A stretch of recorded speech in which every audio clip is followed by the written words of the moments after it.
They told him to enter the helicopter. They insisted. They pressured him. But Papa Ayo Oritsejafor refused. Minutes later, the very helicopter they wanted him to enter shattered to pieces, leaving no survivors. This is a story of a man who death has not been able to touch. Today, I'm sharing 3 unbelievable times that God saved Pastor Ayo Oritsejafor from the brink of death. Starting with our first story, the helicopter crash. It started with a trip to Bayelsa. A government aide to the former president Goodluck Jonathan had lost his father, and he invited Pastor Ayo to preach at the burial.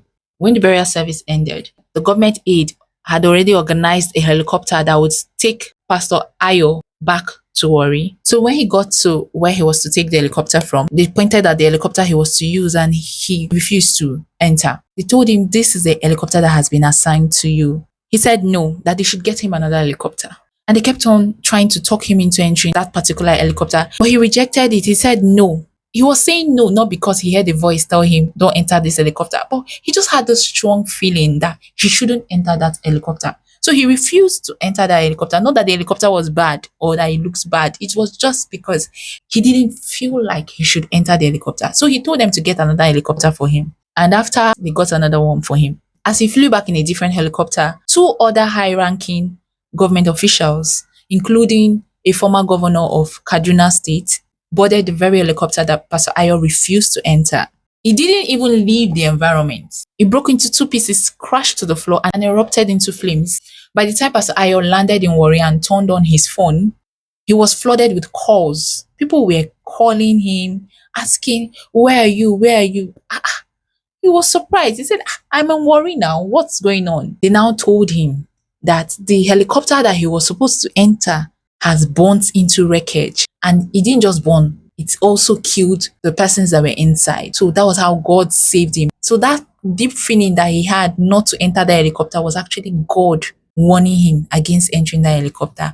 And I would like to use this as a warning to Christians on this platform or anyone watching this video. If you want to do anything at all, I repeat, if you want to do anything at all and you do not have peace of mind, if that thing does not come with peace, please don't do it. Don't do it. God is not there. Especially when you've been praying about that thing, you want to now go ahead and do it and you're just restless in your spirit. Do not go ahead with it. No matter who will get angry, don't do it, because at the end of the day, you will regret it. Moving on, the second near-death experience is titled Pressure and the Prophecy. When the late Reverend Dr. Umar Okpai died, Pastor Ayo Oritsejafor and a few other persons decided that they were going to go to Uyo for the burial.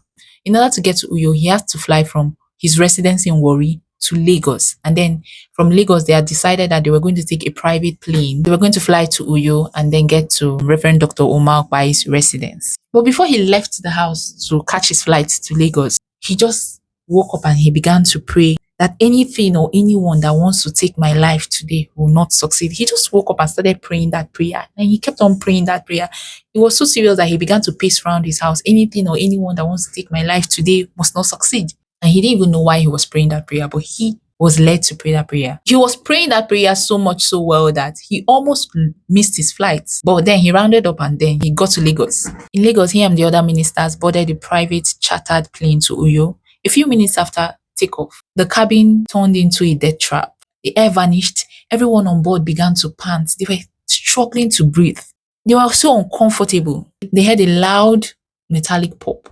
Immediately, the pilot reversed the plane and landed it back in Lagos. So when the doors opened up and they could finally breathe in fresh air, they asked what was going on. And the pilot asked if they heard the noise. And they said yes. The pilot told them, "I don't know why, but after that sound you heard, with the pressure at which the plane was on, the plane was supposed to explode instantly, but he didn't know why the plane did not explode." Immediately, Pastor Ayo realized why he was led in his spirit to make that prayer in the morning before he left. This is why, as a Christian, you should never leave your house without praying. Ever. Have a time for prayer. If you're led to pray, don't say, "I'll pray it later, I'm in public." Start praying at that moment. Immediately, if you're led to pray, excuse yourself, go to the toilet and go and pray, because you don't know what you're averting by that one obedience. Imagine if he had ignored that prayer and said, "I beg, I'm going late. I'll pray this prayer later." maybe when I come back. He would never have come back because the plane would have exploded. I'm certain it was God that saved them because of the prayer that he made.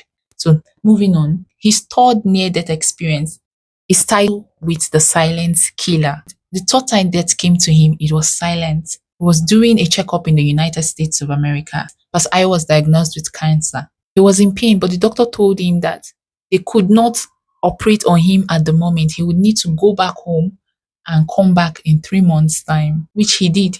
When he got to the US, it was confirmed that the cancer had not spread into his bones, which was a good testimony. Because if it had spread into his bones, it would have been worse. So he was booked for surgery. The surgery took 5 grueling hours, but it was a huge success. After the surgery, he was recovering fine. Afterwards, he was discharged, but he didn't come back home to Nigeria. He was discharged, so he went back to wherever he was based in the US. 3 days after he was discharged, he began to feel pains again, so he was rushed back to the hospital. And then the doctors found out that the area was infected.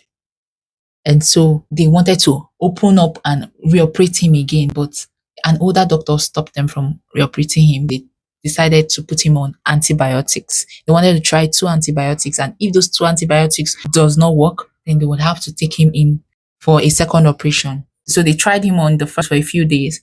That one failed. But by the grace of God, the second antibiotics worked, which meant that he didn't need the second surgery. So those are the 3 times that God saved Pastor Ayo Oritsejafor from death. I am certain that the reason why God saved him on these 3 occasions is because he's very instrumental to his work here on earth. That is why, as believers or as Christians, we need to be valuable to God, right? We need to ensure that we're being a blessing in our various endeavors. Whatever we do, we need to ensure that we're impacting lives. No matter how little we can, we need to add value wherever we are part time. I hope you enjoyed the story as much as I enjoyed sharing them with you all. If you have any near-death experiences, I'd like to hear them in the comments. Okay, my name is Charity Lawrence, and I'll see you all in my next video. Until then, please like this video, share with your loved ones, and subscribe. Bye.